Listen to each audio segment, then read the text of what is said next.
तो उनके लिए भी गाए, अपने प्रेमिका के लिए भी गाए। अब थोड़ा आगे चलिए ना, एक और भी अनुभव, एक जनी और रहलू है, उनको के बुला लो। तू आराम करो तड़ी का नाम होन कर, तू तो चिन्हत हो खबू। रंजीत भैया सीमा है ना ना ना ओकर का नाम हमने की जन बकिया ओकरो के बुला दो।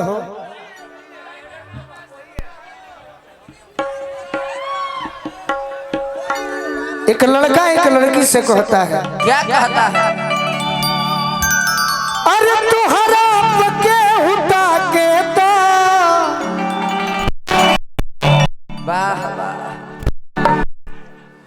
कि तुहरा पके हुटा के तो अरे तकलीफ हो खेला। तुहरा पके हुटा के तो तकलीफ हो खेला। तोहरा पके हुटा के तो तकलीफ हो खेला। तुहरा पके हुटा के तो तकलीफ हो खेला। तोहरा पके हुटा के तो तकलीफ हो खेला।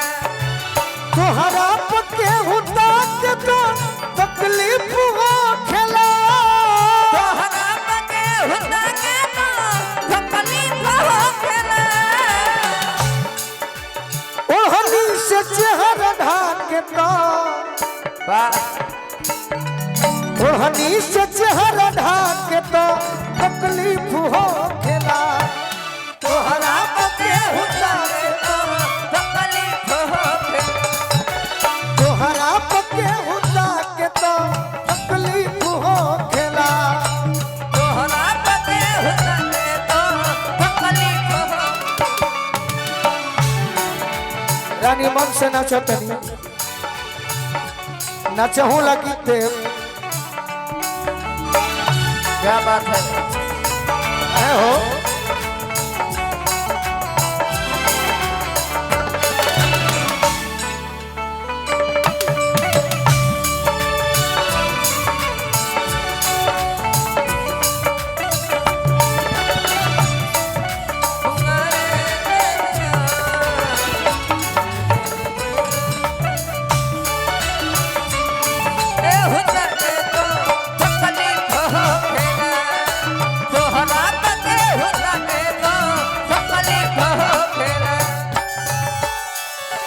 जनों से बेसी तहरा के जानी मनील हम। जनों से बेसी तोहरा के जानी मनीले हम। जनों से बेसी तहरा के जानी मनील हम। जनों से बेसी तोहरा के जानी मनीले हम। बहुत प्रयास नहीं के करे के जौन बजाओ तनु है बजावे के बा। सही बात। कि जनों से बेसी वाह वाह, अरे तहरा के क्या बात है? जानी मनी ले हम। जय हो जय हो। अतनो पके हुआ के तो तकलीफ हो खेला। हथनो पके हुआ के तो तकलीफ हो खेला। के हुआ के तो तकलीफ हो खेला। हथनो पके हुआ के तो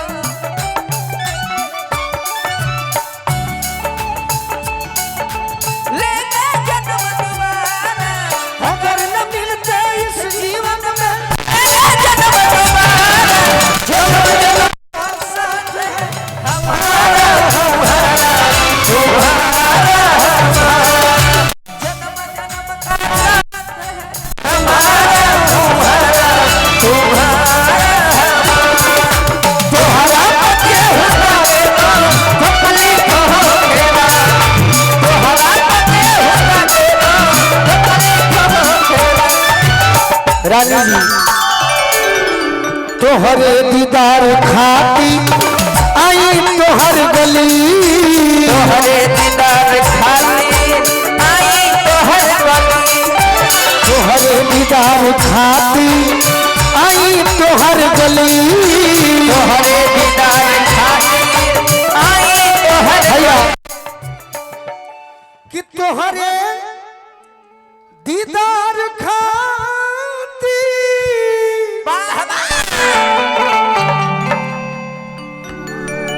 आई तोहर गली क्या बात है।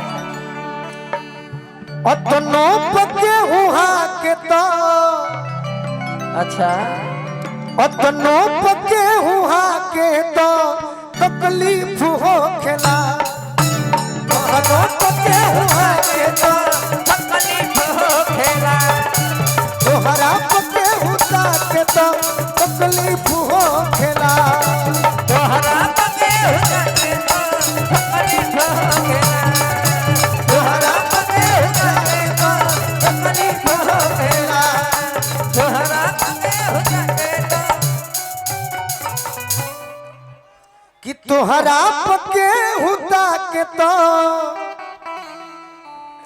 तकलीफ हो खेला।